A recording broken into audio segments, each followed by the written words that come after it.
जितने लोग बैठे हैं उतने लोगों को मैं बता रहा हूं कि जब व्यक्ति शेरनी का दूध पीता है तो वो स्वर्ग में जाने का भी अधिकार होता है, वो फाड़ के लाता है, वैज्ञानिक बन सकता है। वो शेरनी का दूध अगर इस जगत में है तो वो है शिक्षा। आप अपने बच्चों को, चाहे आप अपने कपड़े फटे पहन लीजिए, आप रोटी कम खा लीजिए, लेकिन अपने बच्चों को शिक्षित कीजिए। मेरा करबद्ध निवेदन है कि मैं अकेला डॉक्टर पीएन प्रजापति एक नहीं, वकील साहब एक नहीं, अनेक वकील हों, अनेक डॉक्टर हों अपनी समाज में। मैं ऐसी कामना, आप लोग बच्चों को पढ़ाइए और बच्चियों को तो और ज़्यादा पढ़ाइए, क्योंकि कि हर बात को समाज स्तर की पॉजिटिवनेस, सकारात्मक सोच के साथ बढ़ें। श्री राधा अष्टमी के पावन पर्व पर समाज के सभी वरिष्ठजन और मेरे सहपाठ मतलब सहयोगी युवा भाई और मुझसे जो छोटे हैं उन सभी को आज जितने भी व्यक्ति समाज के जितने भी वरिष्ठजन, सम्मानीय जन निर्वाचित हुए हैं, उन सभी को बर्दिया प्रजापति समाज की ओर से हार्दिक बधाई एवं शुभकामनाएं दे रहा हूँ।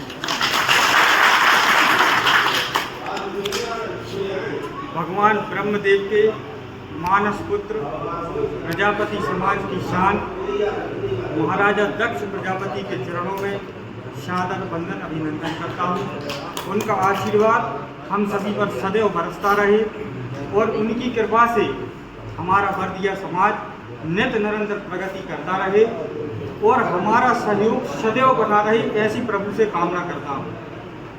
माता यादव जी के चरणों में भी सादर वंदन करता हूँ और कुछ शब्द में, क्योंकि मुझे मन ही मन बड़ी प्रसन्नता भी है और थोड़ा संकोच भी है कि समाज के लगभग 70% व्यक्ति हमारे काफ़ी समय से समाज में कार्य करने वाले श्रेष्ठ जन हैं, युवा साथी थोड़े कम हैं।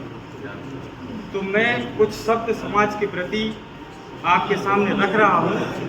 अगर उनमें कोई गलतियाँ आपको लगती हों तो आप मुझे छोटा समझकर आगे बढ़ाने की कृपा करें।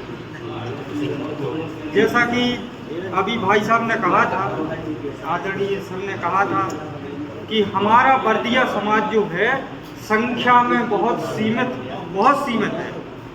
हमारा क्षेत्र ज़्यादा बड़ा नहीं है, हमारे समाज का दायरा काफ़ी कम है, मगर मैं एक युवा होने के नाते आप सभी से आग्रह करता हूं कि अगर इंसान के दिल में कुछ करने की चाह हो, समाज के प्रति, घर के प्रति, देश के प्रति, आप लोग सभी हिंदू धर्म से आते हैं, हम भी हैं, सभी हिंदू हैं, और आपने सभी ने एक कहावत सुनी होगी, एक महाभारत नाम की चीज़ सुनी होगी कि महाभारत हुई थी कौरवों और पांडवों में। कौरवों के पास 18 लाख चतुरंगिनी सेना थी और पांडव 5 थे। तो कभी कभी क्या होता है कि हम कोई अच्छा कार्य करना चाहते हैं, मगर डर के मारे, संकोच के मारे, फलाना व्यक्ति हमारे बारे में क्या सोचेगा, अगर हम ऐसा कार्य करेंगे तो इसमें हमें सम्मान मिलेगा कि नहीं मिलेगा। लेकिन मेरा अनुभव, मेरा मानना है, जो मैंने देखा है कि जब कोई व्यक्ति कोई बड़ा संकल्प लेता है, कोई बड़ा लक्ष्य लेता है, तो उसको आलोचनाएं सहनी पड़ेंगी, उसको दर्द सहना पड़ेगा, क्योंकि अब वो स्वयं के लिए नहीं चल रहा, अब वो समाज के लिए चल रहा है। लोगों को सुनना पड़ेगा, उनकी समस्याओं को समझना पड़ेगा, तब जाके आप आगे बढ़ पाएंगे। तो अर्जुन के सामने जब उन्हीं के घर के व्यक्ति, उन्हीं के ज्येष्ठ श्रेष्ठ जिन्होंने खिलाया, जिन्होंने उनको पढ़ाया, जिन्होंने आगे बढ़ाया, और उन्हीं को मारने की बात आ गई। भगवान कृष्ण ने कहा कि इन सब का संहार करो, ये सब अधर्मी हैं। अब वो कह रहा है कि जो हमारे दाऊ हैं, जो हमारे दद्दा हैं, जो हमारे ताऊ हैं, हम इनको कैसे मार दें। तब यहाँ बात आती है नैतिकता की। हमारे साथ भी ये समस्या बनती हैं। भाई साहब ने कहा था कि कहीं कहीं ऐसा होता है कि हम महाराज के पाँव पर रहे और चाचा के पाँव नहीं पर पा रहे, घर वालों का सम्मान नहीं कर पा रहे। शिक्षित खूब है, शिक्षा का मतलब ये नहीं है कि आप 10वीं 12वीं ग्रेजुएशन पोस्ट ग्रेजुएशन हो गए। शिक्षा के साथ नैतिकता चाहिए। और नैतिकता, जब आप समाज में नहीं आएंगे, आप अपने से श्रेष्ठ व्यक्तियों के बीच में नहीं बैठेंगे, नैतिकता आपके पास नहीं आएगी। शील बिना आदर्श श्रेष्ठता, तार बिना हुंकार नहीं, शिक्षा क्या सुर साध सकेगी यदि नैतिक आधार नहीं। इस तरीके से आपको यदि स्वर चाहिए तो वीणा में तार होना चाहिए। आपके पास शिक्षा है, संस्कार नहीं तो आपकी शिक्षा व्यर्थ है। और मैं आग्रह करता हूं कि आपके घर में जितने भी युवा हों, समाज के, मैं क्योंकि मैंने सोचा था शुरू में लेकिन मेरे दिमाग से निकल गया, हमारे ये फूफा जी हैं बेसरा से, मैं राजा प्रजापति ग्राम नवारी से, पिता स्वर्गीय श्री गोविंद प्रजापति, और अभी मन्नूलाल जी भाई साहब ने मुझे मैंने अभी सुना था, श्री मोतीलाल जी दादाजी ने 13 साल इस समाज को दिए, उसके बाद भाई साहब को सौंपा। आज भाई साहब और आप सभी समाजजनों के सहयोग से नई समिति गठित हुई। तो मैं चाहता हूं कि दादाजी का स्वागत माला के द्वारा मैं करना चाहता हूं, क्योंकि आप हमारी नींव हैं, आप हमारी जड़ हैं, तो हम सबके सम्मान के साथ हमारी जड़ का सम्मान जरूर करना है। बहुत बढ़िया। आगे दादा भीकम जी को स्वागत हो रहा है, मैं आमंत्रित कर रहा हूँ।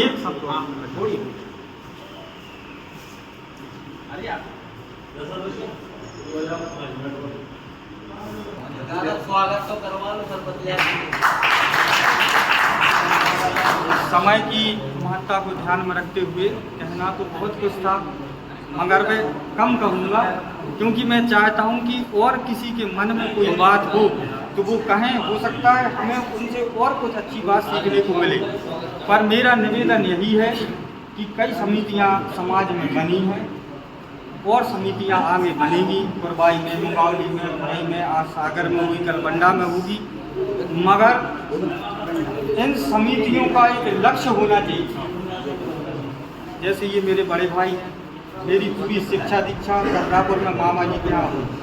मैंने इनसे एक चीज़ सीखी है, इनके 1 साल तक का टारगेट क्या होता है, इनकी डायरी में आपको लिखा मिलेगा। आज अभी भी आप इनके घर जाइए, आज से 1 साल बाद तक, अप्रैल तक इनको क्या करना है इनकी डायरी में लिखा होगा। तो ये जो समितियाँ बनी हैं, हम युवा हैं, समितियों को जितने भी पदाधिकारी हैं, श्रेष्ठ जन हैं, वो लक्ष्य निर्धारित करें। जो युवा हैं उनको अलग काम सौंपे जाएं।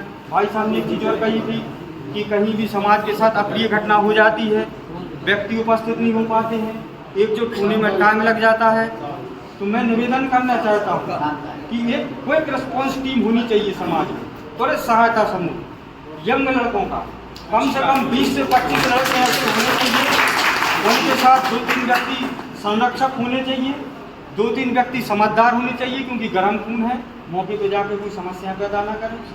तो ऐसे ही एक क्विक रिस्पॉन्स टीम पूरे जिले में काम करनी चाहिए कि अगर किसी का कोई अप्रिय घटना होती है और वो व्यक्ति सही है, उसके साथ कुछ गलत हुआ है, तो वो तुरंत जो टीम है वो जहाँ भी हो, जैसे भी हो, उसमें केवल वही सदस्य जुड़ जाए जो तुरंत अपना समय दे सके, वो वहाँ पहुँचें, उसके बाद समाज हमारा सहयोग करेगा। तो इस छोटी छोटी सी चीज़ों को आत्मसात करना पड़ेगा। अध्यक्ष जी जो हैं, उपाध्यक्ष जी जो हैं, पद मिलने के बाद घर पे ना रहें, पद की गरिमा को समझें। आपके लिए समाज का एक बहुत बड़ा दायित्व मिल गया है, ये चीज़ें हमें सोचनी होगी, तब जाके समाज आगे बढ़ेगा। एक चीज़ और मैं कहना चाहता हूँ, अयम लजा परोवेति गणना लघु चेत साम उदार चरित्र नाम तो वसुदेव कुटुंबकम। अर्थात ये मैंने किया, ये मेरा है, वो उसने किया, वो उसका है, ये सोच निम्न स्तर के व्यक्ति की होती है।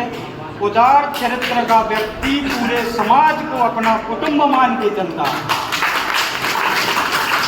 तो मेरा आप सभी से आग्रह है, आप सभी को पुनः हार्दिक बधाई, और हम सभी को ऐसे बार बार सहयोग मिलते रहे, समाज के लिए कुछ करने का दायित्व हम सभी को मिले, हमारे लिए हृदय की बात है। आप सभी को पुनः बार भाई, मैं आज इतना सक्षम नहीं हूँ कि आज से ये बस सागर समिति, आपका आशीर्वाद, सागर समिति, यात्री माता की सेवा, समाज की सेवा।